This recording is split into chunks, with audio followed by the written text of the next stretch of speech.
Hi everyone, just a quick video to talk about critical swim speed, or CSS as it's otherwise known. So this is in relation to obviously your pool swimming and your pacing and working out whereabouts your kind of fitness levels in the pool are at any given time. All right, so critical swim speed, what's it all about? Well, it's the equivalent to the lactate threshold if you're running, if you know what lactate threshold is in relation to that, or maybe FTP testing on the bike. So, and it's your maximum, an estimation of your maximum sustainable pace. So by rights, you should be able to hold approximately 1,500 meters at your CSS pace. Now, this is a pace that we use to calculate all sorts of things, but mainly it's used for working out your swim pacing in your swim training sets. Okay, so knowing your CSS speed allows us to train with more accuracy. Like I say, allows us to really kind of prescribe accurate training sessions and swim sets to you, so you know exactly what kind of pace you should be holding during those intervals and things. It allows us to monitor changes over time because you do a CSS test, and then as a result of the test, we calculate your CSS pace. And those tests and the pace, the CSS pace itself, should change over time to indicate you're improving. So it allows us to monitor those improvements there. It also allows us to actually predict swim times and swim speeds. So for example, if you were to be able to hold 1 minute 40 for 100 meters, we would predict, for example, that you'd be able to hold 1 minute 47 per 100 for 1,500 meters, that kind of thing. So it's really, really valuable and good to know information. All right. So how do you calculate it? It's quite straightforward. You do a nice long warm up in the pool. The detail of the actual test itself will be in the training program, but just to summarize here, nice thorough warm up. You swim 400 meters as fast as you can. You have a few minutes in between of nice, easy swimming and recovery, and then you do a 200 meter swim test as fast as you can as well.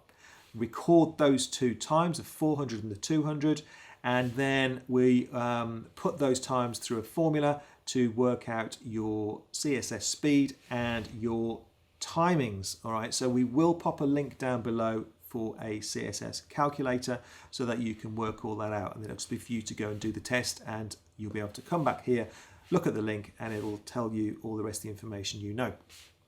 All you need to know, sorry. So down below there is an example of one of our CSS calculators. The one that you look at on the link may be slightly different to this, but as you can see there, you simply enter your 400 meters and 200 meter time, as you can see on the left.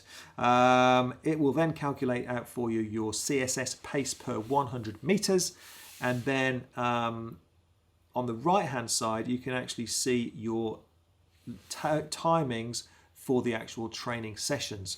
So for example, if we ask you to do an interval, say 200 meters at CSS plus 3, it might not mean a huge amount to you right now, but if you have worked out that your CSS pace is 1 minute 40 per 100, then CSS plus 3 would be 1:43 per 100. All right, and as you can see on the sheet there, we've highlighted plus 3 on the table there.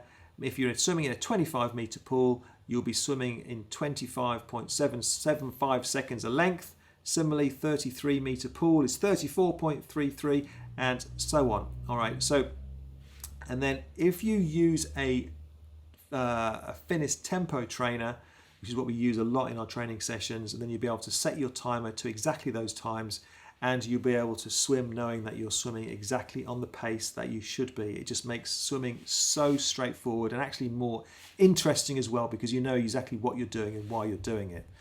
All right, so that's how we work out your CSS pace, and then work out your various lane timings from there. Okay, so we have two different types of CSS timing. Okay, so we use CSS Timing, which is the basic one I just told you about. So your CSS pace plus whatever the number is. So in this case, plus 3. And as it says there, you swim 25.75 seconds per length, and it will beep once per length. And you're swimming on the beep and holding pace. That's just straight CSS timing. Now, what the beauty of that is that it makes it's ultra precise. You know exactly where you are at any given moment in time, whether you're falling behind, going ahead, or you're swimming exactly on the beep where you should be. You know exactly where you are as the swimming sets progress. The other type of timing that we use is called RM timing, and this is a little bit more kind of flexible in terms of what you actually do is you swim ahead of the beep this time. So rather than swimming bang on pace, you swim ahead of the beep, and however far ahead of the beep you are, by the time you get the end of the interval, then that's how much rest you get. So say, for example, you're 20 seconds ahead of the beep by the time you get to your 200 meters, the end of your 200 meters, then you've got 20 seconds rest and you start your next interval on the next beep.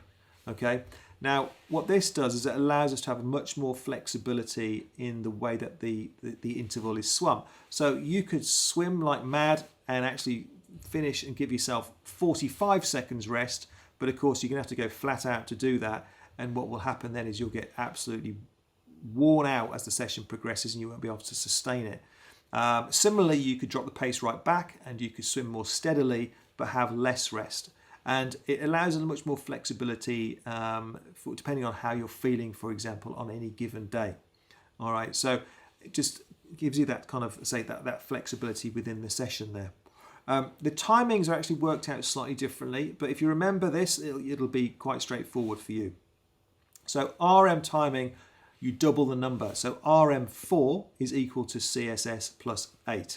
So RM2 is equal to CSS plus 4. Okay, and from that you can work out the timings using the spreadsheet as we looked at before. All right, so it's pretty straightforward, but again, don't forget RM includes your rest, which is why the numbers are always much higher, because it has that extra rest built into it. All right, hope you found that useful and nice and short and sweet. If you've got any questions, then put them down below or get in contact through one of the support groups. Finally, just make sure that if you enjoyed the video, you found it useful, please like the video for us and subscribe to the channel by following us. And that should be it. If you've got any questions, then pop them down below, like I said, and get in touch, and we'll see you soon. Take care. Bye-bye.